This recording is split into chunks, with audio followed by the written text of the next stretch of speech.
Hey, welcome back, guys. Snowfall has finally returned, and is thankfully a welcome change from the kind we've been getting as of late. In all seriousness, the 2-episode premiere was pure fire, and I'm going to be breaking it all down in typical top 10 WTF fashion, beginning with episode 1, Re-Entry, with the second episode to come in my next video. Before we begin, be sure to hit the like button, subscribe, and bell notification to immediately receive these videos. Also, big thank you to all of my channel donors. If you'd like to be the next one, drop $1 on that Cash App for us. Lastly, a spoiler alert is now in effect for all things Snowfall. Here we go. WTF moment number 10, the rundown. Franklin returns following his protracted recovery from multiple gunshot wounds taken at the end of season 3 by you-know-who. He's first shown reuniting with his Aunt Louie, who gives him a rundown of the current state of affairs and events that transpired in his absence, including drug shipments, cash flow, and payouts, most notably Officer Nix, who extorted Franklin post-Andre's demise. She also relayed how the increasing violence has negatively affected their business landscape. After a brief mention of Reed, she shows Franklin the cash they were able to amass during his hiatus. WTF moment number 9, an appeal for peace. Franklin reunites with Reed and informs him of the mounting gang war as well as his efforts to defuse it. We're then shown flashbacks of Franklin meeting with Skully and Manboy separately, appealing for cooler heads to prevail.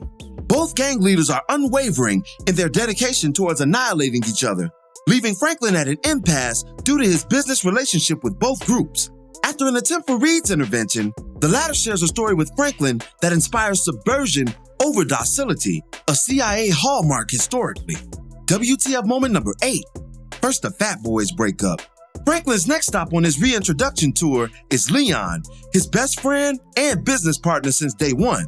He's surprised to discover his comrade's growth in business and tries to get his support in stopping the gang war, warning that the violence would inevitably reach them eventually. However, Leon rebuffs his old friend's overtures and subtly flexes his newfound might on his weakened associate. Their initial exchange had traces of Franklin and Kevin's disputes right before he permanently defected back in season 2. One can only hope that their brotherhood doesn't take the same tragic turn. WTF moment number 7, the shakedown. Reed and Gustavo are stopped by the local authorities during a routine run through Tijuana. After Reed's failed attempt at paying them off in the former chief's departure, their drug shipment is searched and they're subsequently taken into custody. The new police chief, Oscar Fuentes, confronts them following this ordeal and assures Reed that any old arrangements he had with law enforcement were now null and void. He allows their release on the condition that he's amply compensated for future protection. WTF moment number 6, the crucifixion. Manboy's right-hand man, Bootsy, is lured outside of the former's party by an unassuming woman. Upon receiving what will be his last favor, if you know what I mean, Boots is attacked by 2 of Skully's men and subsequently hung on a cross for all to see in broad daylight. This was arguably one of the most brutal scenes in Snowfall's run thus far, and you really had to feel for those babies who witnessed that barbarous display. They are going to be traumatized for life, and allowing the audience to see Bootsy's corpse through the eyes of children placed us in the midst of said trauma as well. WTF moment number 5, playing both sides. Having decided to take heed to Reed's cryptic advice, Franklin decides to jump 10 toes into the gang war by playing each side against the other. He approaches Skully with a military-grade weapon in hopes of gaining his trust to assist in neutralizing Manboy. Then, Franklin approaches Manboy and pledges himself to his cause as well. This tactic was extremely dangerous by Saint, and as we all witnessed, had dire consequences that'll be realized in the episodes to come. WTF moment number 4, guns blazing. Reed gets a disconcerting call that his gun shipment didn't arrive, which is anti-productive to his drug/contra operation. He confronts Avi about the lapse and gets into a mild war of words with one of his henchmen. In a rare display of force on his part, Reed gets the strap and shoots right past the mouthy foot soldier's earlobe.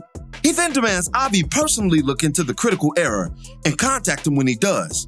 WTF moment number 3, business versus what's right. The earlier tension between Leon and Franklin boils over into a near shootout at Louie and Jerome's New Year celebration. Leon becomes filled with rage at the sight of Oso, who he still holds responsible for Kevin's death. Leon furiously waves a gun in his face, but Franklin intervenes, causing what could be an irreparable rift between the 2 old friends.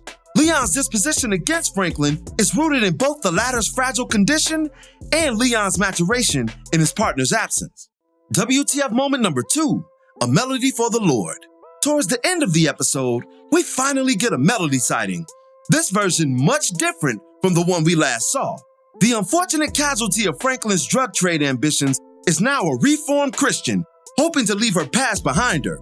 However, investigative reporter Irene Abe, who's introduced as a new moral center this season, is seeking to uncover the truth about Melody, her father, Franklin, and the ever-changing South Central neighborhood at large.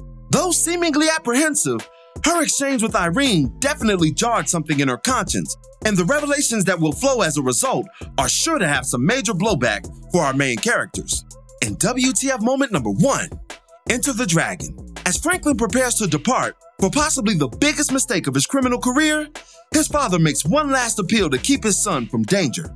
Alton acknowledges the weapon by Franklin's side and brings up happier times in hopes of engaging his son's fleeting innocence and ultimately saving his life.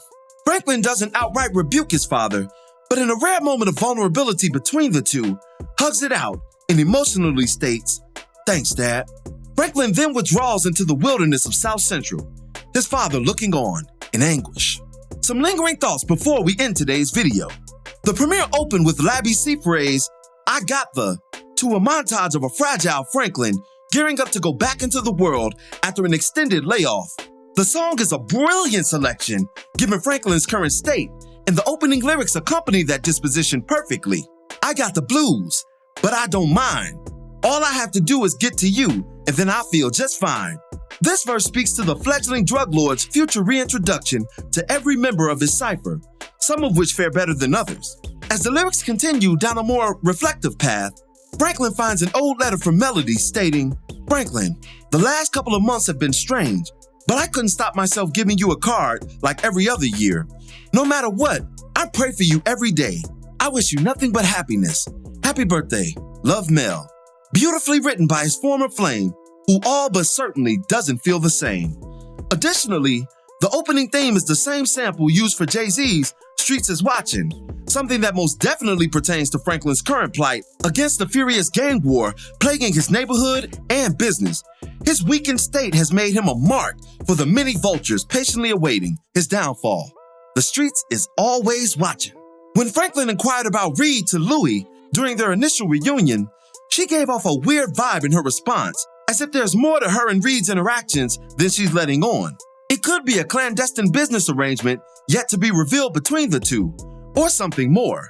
Their body language was interesting at the New Year's party, but this could all be much ado about nothing. Y'all let me know what you make of this in the comments below. When Franklin approaches Skully in the church, there's an image of two outstretched hands attempting to console each other in the background.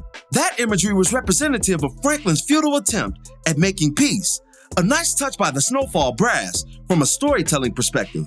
Franklin stretches his hand to the Blood Gang leader just as the image is shown parallel. However, Skully never reached back, a poetic display that didn't go unnoticed. Speaking of Skully, DeAndre Bonds is absolutely killing this shit early. I can't wait to see how his villainous character evolves throughout this 4th season. And that'll do it for episode 1. What were your thoughts on re-entry? Be sure to drop me your opinions in the comments below.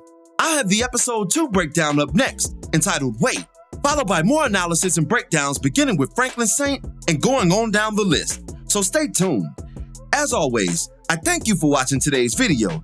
If you liked today's video, go ahead and drop $1 on that Cash App for us, hit the like button, share it with your friends who are fans of Snowfall, and subscribe for more content such as this. This is Rudy P. Magic of Rudy P. Magic Beats, and have a blessed one until the next one. Peace, y'all.